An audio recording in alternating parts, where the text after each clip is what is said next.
he folds or is otherwise not involved, you're This shut your first hand? Yeah. You had Jack 9, you were floating me on that hand. I knew People suggesting that I might get a tramp stamp of Bruce's face. You know Chris Hansen has a tramp stamp. Are you kidding me? No. Wow. Seriously? Did he lose a bet? Am I lying or not? Did he lose a bet? I just want to know, am I lying or You're not lying. Did he lose a bet? I think he was one of the original tramp stamp guys, like before anybody What do you mean else did original? Who else well, is like there? the first person, I think he back when he did it, nobody had one. So Nobody still has it. well, Somebody told him, hey, guys should get tramp stamps. And he was like, oh, okay, cool, I'll be the first one. And nobody followed him. I miss Miss Straddle. Chris is what you call metro. Yeah, okay. In North Dakota, that goes a long way. Like his wife, now wife, was convinced that he was gay, like when they knew each other in college. So Look where we're going. Look where this conversation we're is talking going. about immortality. This we're is talking fantastic. About the Holocaust. We're talking about tramp stamps. And Chris Hansen was just outed on a live stream. Well, good thing nobody's listening. So Yeah, exactly. We've got like 14 viewers. It's totally fine.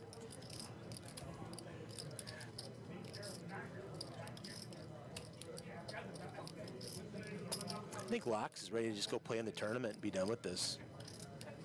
Yeah, you know, I sincerely think he and Tilly have a great relationship, and they are great together. You know, in terms of couples, I love the two of them. I don't know if he loves playing with her. He doesn't. I know he doesn't. So I think it creates an element. Somebody actually was suggesting that it creates an element for the rest of the players. I think it actually hurts him. I think part of the reason he ended up going broke in that hand with the Queens versus King Queen was because of her. Yeah, because he shoved, because he was Yeah, and she had to raise. Well, she raised, so he couldn't check raise. And the hand took on a different dynamic because of that. He wasn't supposed to play this session. Right. And I don't think he wanted to, but We'll get him out of here in a second. yeah, we got the satellite winner coming in. Who won? I can't remember his name, but he's a local guy and he plays in the room every day. And he's very, very excited. There's a lot of guys that are really interested in playing in the satellite to win the Of course. Dude, a chance to be on a live stream, a chance to be on TV. I mean, that's cool. If you play on the show, you can tell your friends, tell your family, hey, you can watch me on CBS Sports Network. When will this air? Approximately? It'll air in the spring sometime. Springtime? Yeah. This will be part of 2016. We've got some crazy sick games coming up. The episode starting in 2016, we launch with the episodes that you actually missed. But it's Negrano and Helmuth and Antonio, the Vegas Phil, ones. and I heard those were great. We're editing those right now, and they're really good.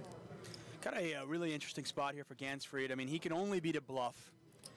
If it's a difference between flatting and folding, you could show me a card. I'll take off my glasses. You can look at my pupils for depth. You know, eye dilation, Joe Navarro, macro tells. It's available if you want. It's all just going in the computer right now. I'll show a card. Okay, and I'll show you What card do you think I'm going to show? correlate this moment with my eyes because I'm going to react, right? Okay, so That's. I actually have to see what but it is you first think- because these are prescription, but I'll go like this. So. Okay, I'm ready. Here's a card. 9 of clubs. What happens? What's going on in here? Okay, so Gansfried is pretty much showing him the best hand I could possibly have right now is Jack 9. Wow. And look at that. Phil talked him into that fold. He talked him into the fold. That was wizardry. That's even. It shouldn't. I thought you were calling thin. Sees the cat manager. I've actually played paintball with Matt. He's not a killer. When did we do paintball? That was in Florida last year. Oh, that was so. You know what? The first time ever. So I was in LA, and a buddy of mine. We have a friend that's like a English guy. Something tells me you have a big hand coming up. Yeah, this could be a big hand. We'll get to my stupid story in a second, which is not important at all. Jen retweets me. I say, So straddle pot. When Gansfried has already opened it up. remember that? It Lock's been pretty quiet, right? So Yeah, he's he got a has. big pair. He just called though. He does this. I've commentated on Locke a lot of times, and sometimes he'll play these hands a little bit slow. Yeah, out of the position. Wants to kind of keep his opponents in there. Ooh, Tilly picks up top pair. Gansfried with the overcards plus the flush draw. Locke with the overpair. I mean, everybody likes this flop.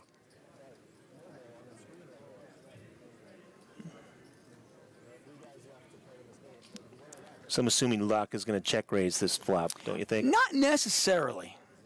He could. I mean, it definitely wouldn't be out of the realm. What do you think if Jennifer gets involved? Then he's gonna pop it, don't you think? I would imagine so.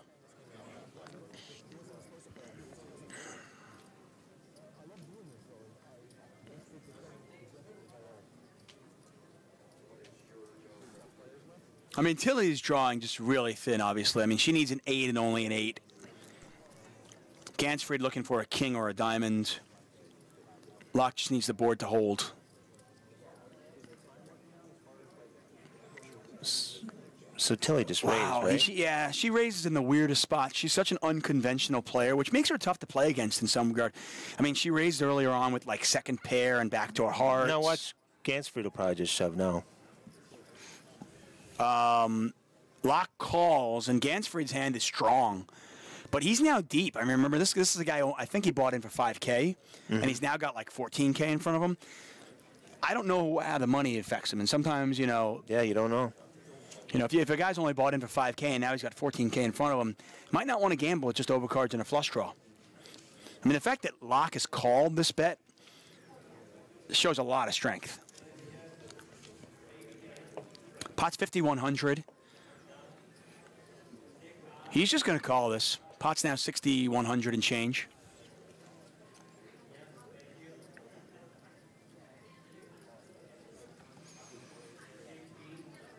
I mean, Gansfried doesn't even know. I mean, Gansfried might not even know if his diamonds are good. But he knows his king is good here. I mean, that, in a weird way, that's actually the best card for Gansfried. Probably, yeah. Because when you get a bet, a raise, and a call, you know, your opponent's range has to be like some flush draws. And there might be a nut flush draw in there. Laak's going to bet. He's not that deep anymore. Gansfried's certainly not going to fold, and I think Tilly can easily get rid of her hand.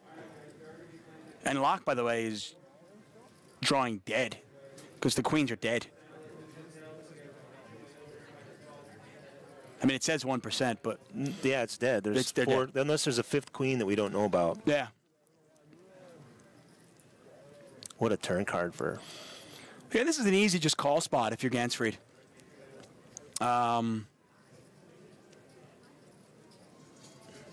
He's having a good day, huh? He is having a good day. Kind of day you want to have. One of these days I want to play in this show, and I want to have a day like that. You will. Yeah. Well, I want to have a day like this, too. As long as Alec Torelli's not at the table. Right. You been watching his videos? I do watch his videos. Actually, I'm pretty excited. We've got him, Torelli, we're going to have him on board at Crush Live Poker as well. Pretty excited. He's impressive. He's a good player. Good player. He's not flawless, though, by any regard. I'm not afraid of him. Bring him on. Well, then I'm afraid of you. It's a nice poker room, by the way. Got a hand at the Rivers Casino. Came here last night, played for a couple of hours. Oh, did you? It's a good room, yeah. It was like I got in at like 10. I was in LA time still, so couldn't go to sleep. So Laak has moved all in for 7,700. Gansfried moves all in over the top. Obviously, Tilly gets rid of it, and Laak is drawn dead. Huge pot. By the way, we're not running it twice at all today, just so you know. No running twice, okay. Well, you could run this 14 times, and it wouldn't make a difference. You could run it 1,000 times, it wouldn't make a difference. Unless, of course, that fifth queen were to come on. So Laak's going to go broke, and Gansfried's day continues. Wow. So it's like amateur day here at Poker Night in America. Hey, thanks for watching. Don't forget to click like and subscribe.